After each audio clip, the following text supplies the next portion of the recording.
सोचो, तुम एक ऐसे होटल पहुंच जाओ जहां हर दीवार एक राज छुपा रही हो।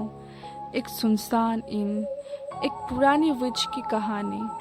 Welcome back to horror movie hive. आज हम एक्सप्लेन करने वाले हैं 2026 की new horror movie Hokum, which is written and directed by Damian McCarthy. तो चलिए बिना किसी देरी के शुरू करते इस हॉरर जर्नी को। मूवी की शुरुआत होती है एक कॉन्क्विस्टडर से, जो एक छोटे से बच्चे के साथ डिजर्ट में भटक रहा है। उसके पास एक बोतल है और बोतल के अंदर एक मैप भी है, और वो एक मिस्टीरियस डेथ सर्कल की तलाश कर रहा है। काफ़ी देर बाद उसे वो सर्कल मिल भी जाता है, लेकिन मैप बोतल के अंदर फंस चुका है, और डिजर्ट में बोतल तोड़ने के लिए ना ही कोई पत्थर है और ना ही कोई हार्ड सरफेस। तब उसके दिमाग में एक खतरनाक आइडिया आता है। अगर बोतल तोड़ने के लिए हार्ड सरफेस चाहिए तो इंसान की खोपड़ी भी तो हार्ड सरफेस ही है। वो बच्चे को सामने खड़ा करता है और बोतल उसके सर पर मारने ही वाला होता है कि तभी अचानक स्टोरी यहीं पर कट हो जाती है, और यही रिवील होता है कि यह सब एक नॉवेल का सीन था। इस नॉवेल को लिख रहा है फेमस राइटर ओम ब्योमन, जो अपनी कॉन्क्विस्टडर ट्रिलॉजी की एंडिंग कंप्लीट करने की कोशिश कर रहा है। लेकिन प्रॉब्लम यह है कि उसे अपनी एंडिंग ही पसंद नहीं आ रही। इसी बीच ओम को अपनी माँ की आत्मा की झलक दिखाई देती है। पुरानी फैमिली फोटोज देखते हुए उसे याद आता है कि उसके पेरेंट्स हनीमून के लिए आयरलैंड की बिलबेरी उस होटल गए थे। ओम को लगता है कि शायद उसकी माँ के सोल अभी भी किसी वजह से रेस्टलेस थे, इसीलिए वो डिसाइड करता है कि वो आयरलैंड जाकर अपने पेरेंट्स के एशेस वही विसर्जित करेगा। एक पुराना लॉक्ड बॉक्स खोलकर वो अपने फादर की रिवॉल्वर निकाल लेता है और फिर निकल पड़ता है आयरलैंड की तरफ। आयरलैंड पहुंचते ही चीजें वियर्ड होने लगती है। जंगल के पास उसे एक अजीब आदमी नजर आता है जो चुपचाप के घूर रहा होता है, और इस आदमी को याद रखना आगे बहुत काम आएगा। होटल पहुंचने पर ओम की मुलाकात ग्राउंडकीपर फर्दर से होती है, जो एक मरे हुए बकरी को साइड में फेंक रहा होता है। एटमॉस्फेयर पहले ही क्रीपी था, अब डेड कॉट ने उसे और भी अनकंफर्टेबल बना दिया। अंडर होटल ओनर मिस्टर कॉप कुछ बच्चे को एक लोकल विच की कहानी सुना रहा होता है। लेजेंड के मुताबिक जंगल में एक विच रहती है जो भटके हुए लोगों को अपने कंट्रोल में कर लेती है, और फिर उनका अंजाम कभी भी अच्छा नहीं होता। फिलहाल ओम को ये सब सिर्फ बकवास लगता है। रिसेप्शन पर उसकी मुलाकात होटल मैनेजर मेल से होती है, जो उसका बहुत बड़ा फैन निकलता है। मेल बताता है कि अगले दिन हैलोवीन पार्टी होने वाली है, लेकिन ओम सेलिब्रेशन के मूड में बिल्कुल भी नहीं था। वो एक क्वाइट रूम लेता है और रूम की तरफ आगे बढ़ता है। रास्ते में उसकी नज़र हनीमून स्वीट पर पड़ती है, वही स्वीट जहाँ कभी उसके पेरेंट्स रुके थे। लेकिन अजीब बात यह है कि स्वीट तक जाने वाले लिफ्ट के सामने एक हेवी आयरन गेट लगा हुआ है, और फर्गल बार बार यकीन दिला रहा है कि कोई भी उस गेट तक नहीं पहुंच सकता। जितना ज़्यादा कोई हॉरर मूवी में बोले वहाँ कोई नहीं जा सकता, उतना ही पक्का समझ लो कि बाद में हीरो वही जाने वाला है। ओम को बारटेंडर फियोना उसके रूम तक छोड़ने आती है। इसी दौरान फियोना से वो अपनी माँ की फोटो दिखाकर एक बड़े ट्री के बारे में पूछता है। बाद में वो उस ट्री तक पहुंचता है और अपनी माँ के एसेस प्यार से उसकी जड़ों में बिखर देता है। लेकिन जब फादर के एसेस की बारी आती है तो वो सब एक ही जगह उलट देता है। यही से समझ आता है कि बाप बेटी के बीच सब कुछ ठीक नहीं था। वापस आते वक्त ओम की मुलाकात जेरी से होती है, वही अजीब आदमी जो जंगल में दिखा था।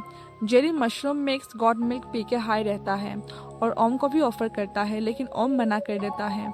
जेरी बताता है कि बकरे भी यही मशरूम खा लेते हैं और फिर रिफ्लेक्टिव सरफेस में खुद को देखने लगते हैं। इसी चक्कर में गाड़ियों पर चढ़ जाते हैं और अक्सर मर जाते हैं। मतलब यहाँ बकरे भी अपने रिफ्लेक्शन के पीछे कैरियर खत्म कर रहा है। शाम को बार में ओम फियोना को अपनी नॉवेल की एंडिंग सुनाता है। फियोना को एंडिंग बिल्कुल पसंद नहीं आती। उसका कहना है कि ये बहुत ज़्यादा डार्क है। ओम हंसता हुआ बोलता है, अगर कभी इस पर मूवी बनी तो फिल्म मेकर्स वैसे भी हैप्पी एंडिंग कर देंगे। बातों बातों में ओम अपना पास शेयर करता है। उसके माँ की मौत एक शूटिंग में हुई थी, और उसके बाद उसका फादर शराब में डूब गया था और धीरे धीरे खुद भी मर गया। इसी वजह से ओम के दिल में अपने फादर के लिए भी काफ़ी करवाहट है। फिर बात आती है हनीमून स्वीट की। फियोना बताती है कि वो स्वीट सालों से बंद है क्योंकि लोग उसे हॉन्टेड मानते हैं। लोकल कहानियों के मुताबिक जंगल वाली विच को उसी स्वीट में कैद करके रखा गया है, और उसकी चाबी सिर्फ मिस्टर कॉप के पास है। फियोना अपनी फोकलर बुक दिखाकर बताती है कि अगर कभी विच सामने आ जाए तो चौक से अपने पास सर्कल बना लेना। फिर वो तुम्हारा कुछ नहीं बिगाड़ सकती। तभी बेल बॉय एल्वी भी आ जाता है और क्लेम करता है कि उसने हनीमून स्वीट वाली लिफ्ट में एक औरत का चेहरा देखा था, लेकिन ओम को ये सब बचकानी कहानियां लगती है। वैसे एल्वे भी ओम का फैन होता है और अपनी राइटिंग दिखाना चाहता है, लेकिन ओम का एटीट्यूड उस वक्त इतना टॉक्सिक होता है कि वो उसकी बेइज्जती करके उसका हाथ जलाकर उसे भगा देता है। रात को फियोना नोटिस करती है कि ओम अपनी माँ की फोटो और टेप रिकॉर्डर बार में ही भूल गया है। वह एल्बी के साथ ओम का रूम खोलकर अंदर जाती है और दोनों के होश उड़ जाते हैं। ओम फांसी लगाकर लटका हुआ होता है। उसी वक्त ओम एक अजीब विजन देख रहा होता है। वो हनीमून स्वीट वाली लिफ्ट में खड़ा है। किसी औरत के रोने की आवाज़ सुनाई दे रही है। लिफ्ट खुली है, बाहर कोई नहीं होता, लेकिन फिर उसके बिल्कुल पीछे उसके माँ की आत्मा खड़ी नजर आती है, यानी उसका पास अभी भी पीछा नहीं छोड़ रहा। किस्मत से फियोना और एल्बी उसको टाइम पर बचा लेता है और हॉस्पिटल ले जाता है। हॉस्पिटल में ट्रीटमेंट के बाद ओम रिकवर करता है और कुछ दिनों बाद दोबारा होटल लौट आता है, लेकिन उसे बिल्कुल अंदाजा नहीं था कि असली हॉरर अभी शुरू भी नहीं हुआ। होटल में अंदर जाकर उसे पता लगता है कि सीजन खत्म हो चुका है और सारे गेस्ट जा चुके हैं और होटल लगभग अभी खाली पड़ा है। ओम सबसे पहले मेल से मिलता है और पूछता है मेरी जान किसने बचाई। मेल जवाब देता है फियोना ने। ये सुनकर ओम उसका नंबर मांगता है ताकि उसे थैंक यू और सॉरी बोल सके, लेकिन मेल जो बताता है उससे ओम शॉक हो जाता है। फियोना गायब है। हेलोइन वाली रात के बाद किसी ने उसको देखा नहीं। पुलिस होटल और जंगल दोनों छान चुके हैं, लेकिन फियोना का कोई अता पता नहीं। और सबसे बड़ा सस्पेक्ट है जेरी, जो पिछले 10 सालों से अपनी वाइफ के मर्डर केस में वांटेड है। मेल ओम को घर जाकर रेस्ट करने की सलाह देता है, लेकिन ओम के दिमाग पे एक ही बात चल रही थी, जिस लड़की ने मेरी जान बचाई वो अचानक गायब कैसे हो गई। होटल से निकलते वक्त फर्गल बताता है कि फियोना उस रात बहुत परेशान लग रही थी। तब ओम एक सिंपल सवाल पूछता है, क्या पुलिस ने हनीमून स्वीट चेक किया था? फर्गल तुरंत मना कर देता है। उसके हिसाब से स्वीट लॉक था, इसीलिए चेक करने की जरूरत ही नहीं पड़ी। और यही से ओम का डाउट और भी बढ़ जाता है। एयरपोर्ट जाने के बजाय वो सीधा जेरी के वैन तक पहुंचता है। वहां उसे फियोना की फोकलोर बुक मिलती है। अब शौक और गहरा हो चुका था, लेकिन तभी जेरी सामने आ जाता है। वो बताता है कि किताब उसने फियोना से मांगी थी और फिर एक और शॉकिंग बात बोलता है। उसके मुताबिक फियोना मर चुकी है क्योंकि उसने फियोना का घोस्ट देखा है। जेरी कहता है कि एक रात जब वह होटल में घुसा था तब हनीमून स्वीट की बेल अपने आप बजने लगी थी और नीचे फियोना की आत्मा खड़ी थी, जो बार बार हनीमून स्वीट की तरफ इशारा कर रही थी। ऑब्वियसली ओम को उसके बात पर यकीन नहीं होता। आखिर बंदा मशरूम मिल्क पी के घूमता है। लेकिन जेरी के पास एक प्लान था। उसने मिस्टर कॉप के घर से हनीमून स्वीट की चाबी चुरा ली थी और आज रात वो अंदर जाकर सच पता लगा लेगा। ओम भी उसके साथ जाने के लिए तैयार हो जाता है। आखिर फियोना की वजह से वो आज जिंदा था। रात होने तक दोनों वेट करते हैं।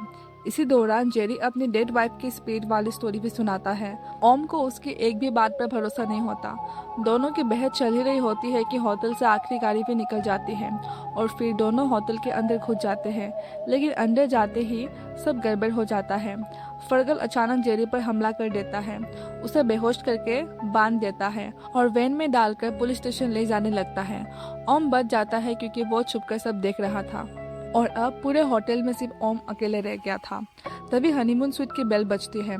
इस बार ओम के पास चाबी भी थी और जवाब ढूंढने की वजह भी। वो गेट खोलता है, लिफ्ट में चढ़ता है और सीधा हनीमून स्वीट पहुंच जाता है। दरवाजा अपने आप खुल जाता है।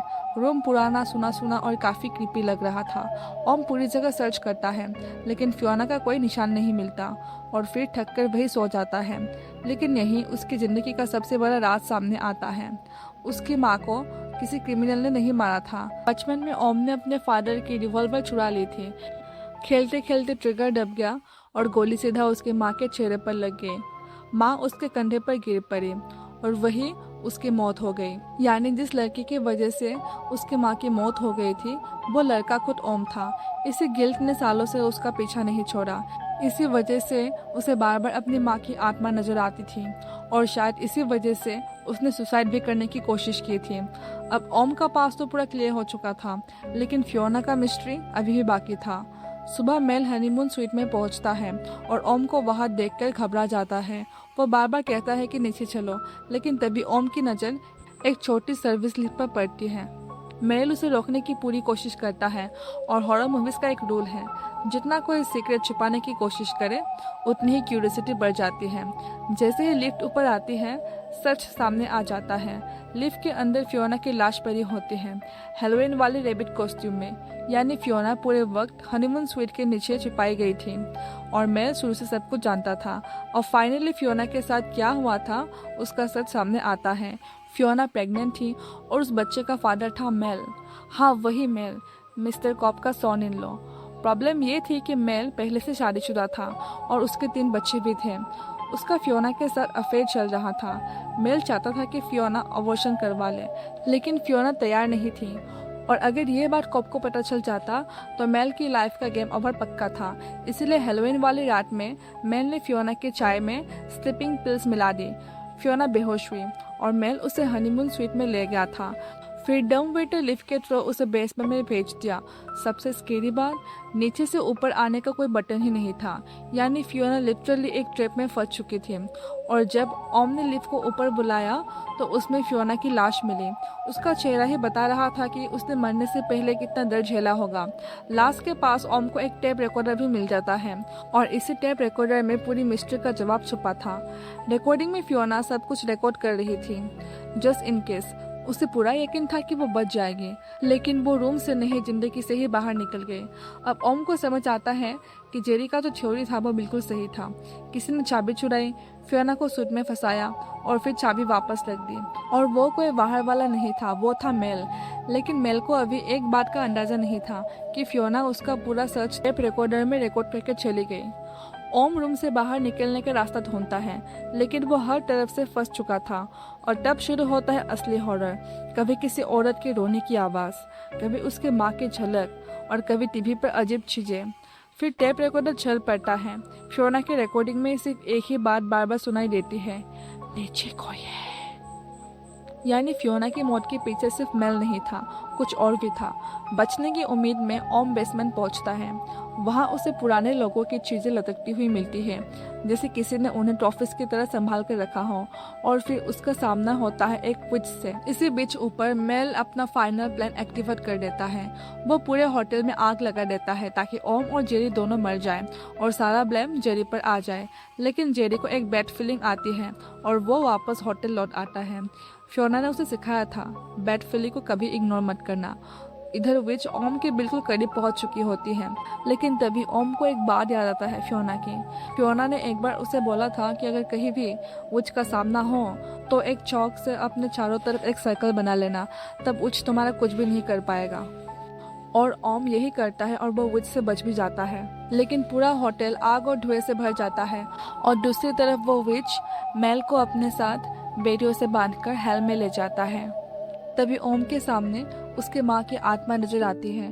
अपनी माँ को देखते ही ओम टूट जाता है और रोते हुए कहता है, mom it was just an accident. लेकिन उसकी माँ प्यार से उसे संभालते हुए कहती है, इट्स ओके। वो ओम को समझाती है कि अब वक्त आ गया है कि वो खुद को माफ़ करे और अपने दर्द को छोड़ दे। अपनी माँ की बातें सुनकर ओम फुट फुट कर रोने लगता है। लास्ट मोमेंट पर फर्गल ओम की जान बचा लेता है आग से। बाद में हॉस्पिटल में एल्वी एक शॉकिंग बात बताता है। उसने ओम की व्हिस्की में मशरूम पाउडर मिला दिया था। यानी हनीमून स्वीट में ओम ने जो अजीब विजन्स देखे थे उनमें मशरूम का भी रोल हो सकता है। लेकिन एक बात क्लियर थी, विच सच में मौजूद थी, क्योंकि ओम ने खुद देखा था मेल को विच बेड़ियों से बांधकर ले जाते हुए। एंड मेल अब गायब ही है। एंड फियोना ने भी टेप रिकॉर्डिंग में नीचे कोई है ऐसा बोलकर विच का जिक्र किया था। तो इससे ये बात तो क्लियर हो गया कि विच सच में था। मूवी के एंड तक ओम बदल चुका होता है। वो ड्रिंकिंग छोड़ देता है। एल्बी की राइटिंग पढ़ने के लिए भी वो हाँ बोल देता है और अपनी नॉवेल की एंडिंग भी बदल देता है। इस बार कॉन्क्विस्टेडर बच्चे को मारता नहीं है बल्कि बचा लेता है। पहली बार ओम एक होपफुल एंडिंग लिखता है और शायद इसीलिए हुक्म सिर्फ एक हॉरर मूवी नहीं बल्कि गिल्ट और रिडेम्पशन की कहानी भी बन जाती है। इस मूवी का सबसे बड़ा मैसेज ये है कि हमें अपने गिल्ट और पिछली गलतियों में फंस कर नहीं रहना चाहिए। गलतियां हर इंसान से होती हैं, लेकिन उन्हें लेकर जिंदगी भर खुद को सजा देने के बजाय हमें अपनी गलती को एक्सेप्ट करना चाहिए, उसका प्रायश्चित करना चाहिए और फिर जिंदगी में आगे बढ़ना चाहिए। क्योंकि कभी कभी सबसे बड़ा मॉन्स्टर कोई घोस्ट या विच नहीं होता बल्कि हमारा अपना गिल्ट होता है। तो दोस्तों, ये थी होको मूवी की कंप्लीट ब्रेकडाउन। अगर वीडियो पसंद आई हो तो लाइक, शेयर और सब्सक्राइब जरूर करना और कमेंट करके बताओ आपके हिसाब से इस मूवी का सबसे डरावना मॉन्स्टर कौन था, वो क्रीपी विच या फिर ओम का गिल्ट। मैं आपके कमेंट्स जरूर पढ़ती हूँ। मिलते हैं अगले एक और हॉरर स्टोरी के साथ। Until then stay spooky.